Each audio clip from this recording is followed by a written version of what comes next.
আপনারা বোর্ডে ফেল করায় দেন ইচ্ছাকৃতভাবে, যাতে এরা দালাল ধরে আসে। দালাল ধরে আসলে টাকা পয়সা দিয়ে পরবর্তীতে আপনারা এই লাইসেন্সগুলো করে দেন। কয়দিন আছে আপনারা? আপনি তো বলেন ফেল করার পরে আপনাকে হয়তো একটা ইয়ে দিবেন। তাহলে আপনাকে আমরা ধারণাটা করতে আমার থেকে আসছে স্বীকার না করলে আমার এখতিয়ারের বাইরে, আর স্বীকার করলে আমরা বিচারে জান আপনারা যেভাবে ওনার বিচারটা আমরা করি। যেটা বলছে যদি কোনো কাজে পাবলিক nuisance তৈরি করে জেল এবং ফাইন একসাথে দেওয়া যায়। ঠিক আছে, এই লেখেন আমি বুঝে খাবার নাই ইয়ে করেন, যদি না পেরে চাই তাহলে 3 মাসের জেল দেন। আচ্ছা সঠিক স্যার। বললাম কি বলেন? আর বলেন আপনি 5,000 টাকা পে করলে হবে, ইয়া হবে তাহলে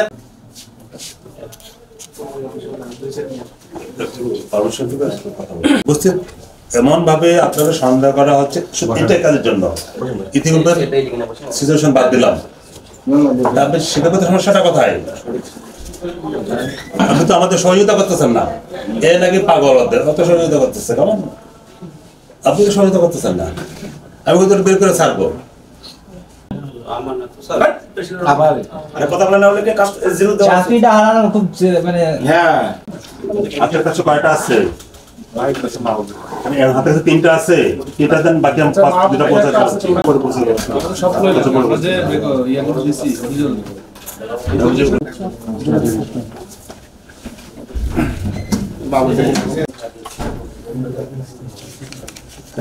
এনফোর্সমেন্ট টিম আসতেছে, ওদেরকে অফিসে করা হচ্ছে। কোনো সুযোগ থাকবে না। ঠিক আছে, সেই ক্ষেত্রে আমি আপনাকে বলছি 2 বছর আগেরটা দেখতে আমি আপনাকে কেন ওই লোকের তো লাইসেন্স লাগবে যে ফেল করছে। এই নিয়ে হয় তার যে ফেল করে আমি যতটুকু বুঝি বেসিক্যালি তার এই সম্পর্কে তো জ্ঞানই নেই, যে কারণে সে লিখতে পারে না বা ইয়ে করতে পারে না, যে কারণে সেই দ্বিতীয়বার সে যদি পরীক্ষা দেয় তাহলে সে পাস করার সম্ভাবনা কম থাকে।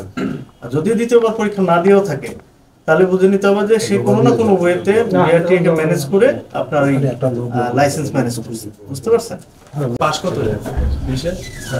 আপনি জয়েন করছেন 18/2 না, তারপরে 2-3টা বোর্ড দেখেন। আপনারা এই করেন তো, মে মাসের একটা 24 সালের মে মাস না পরে বলতে আজকে বৃহস্পতিবার না, আজকে বৃহস্পতিবার সন্ধ্যা 5টা পরে দেন। 5টা পরে দেওয়া যাবে না কেন? 10টা 2টা দেন।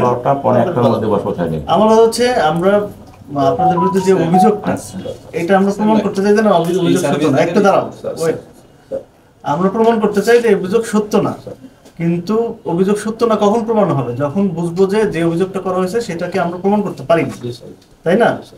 সেই জন্য আমাদের কি করতে হবে? ডাটাগুলো নিতে হবে, ডাটাগুলোর সাথে ম্যাচ করতে হবে। এখন অভিযোগ হচ্ছে যে আপনারা ফেল করাই দেন, আপনারা বোর্ডে ফেল করায় দেন ইচ্ছাকৃতভাবে, যাতে এরা দালাল ধরে আসে। দালাল ধরে আসলে টাকা পয়সা দিয়ে পরবর্তীতে আপনারা এই লাইসেন্সগুলো করে দেন। 13, 14, 15 এর মধ্যে যারা আছে তাদের সবগুলো হাতের লেখা এখন সুযোগ আছে। এর মধ্যে আমি 10-12টা পেয়েছি হাতের লেখা। সেম এটা কে লিখছে? দেওয়া আছে পোস্টার করা। সেটা ঠিক আছে 19 পাইতে পারি, কিন্তু হাতের লেখা তো এখন সুযোগ নেই। হাতের লেখা এখন সুযোগ নেই। না ওই ধরো কমিটি সমস্যা খাতা কে রাখছ? খাতা খারাপ সব ওই লিখটা দেবা। বিআরটিএতে আমরা মাঝে মাঝে শুনি যে এখানে বিভিন্ন দালালের মাধ্যমে আসলে লাইসেন্স করা হয়। তো সুনির্দিষ্ট অভিযোগের ভিত্তিতে এখানে দুদক এবং জেলা প্রশাসন কর্তৃক যৌথভাবে টাস্ক ফোর্সের মাধ্যমে অভিযান পরিচালিত করা হয়। এর ফলে আমরা 2জন দালালকে পেয়েছি, তাদের কাছে কিছু ডকুমেন্ট ছিল।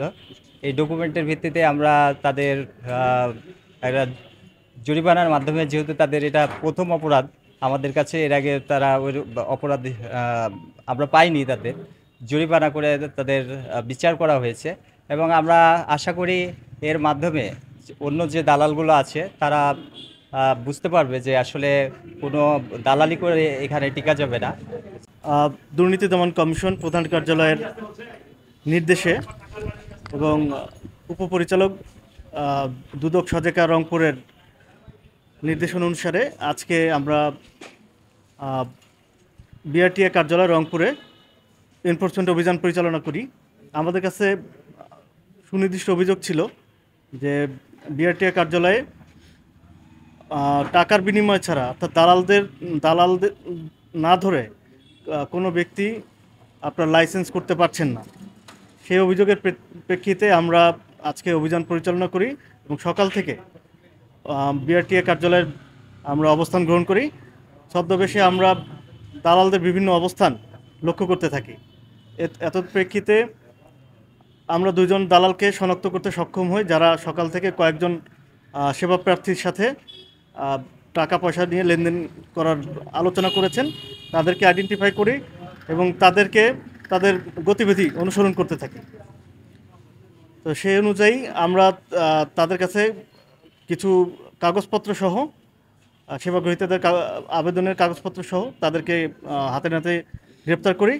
পরবর্তীতে জেলা প্রশাসক মহোদয়ের সহযোগিতায় ম্যাজিস্ট্রেট মহোদয়ের মাধ্যমে তাদেরকে জরিমানা এবং জেল প্রদান করা হয়। এছাড়া আমাদের কাছে আরও অভিযোগ ছিল যে এখানে ইচ্ছাকৃতভাবে বিআরটিএ কার্যালয়ে যারা পরীক্ষা দিতে আসেন তাদেরকে ফেল করে দেওয়া হয়। ফেল করার পরে তাদেরকে লাইসেন্স করার জন্য দালাল ধরতে হয় এবং পরবর্তীতে 12 থেকে 15,000 টাকার বিনিময় তাদেরকে লাইসেন্স প্রদান করা হয়। এত বিষয়ে আমরা সংশ্লিষ্ট পরীক্ষার কাগজপত্র পরীক্ষা নিরীক্ষা করছি, তাতে বেশ কিছু ব্যত্যয় আমাদের চোখে পড়েছে। আমরা সেগুলো নিয়ে পরবর্তীতে পর্যালোচনা করব এবং আমাদের পর্যালোচনায় প্রাপ্ত ফলাফল আমরা আমাদের কমিশন বরাবর প্রেরণ করব। কমিশনের পরবর্তী সিদ্ধান্ত অনুযায়ী আমরা আমাদের পরবর্তী আইনানুগ কার্যক্রম গ্রহণ করব। ধন্যবাদ।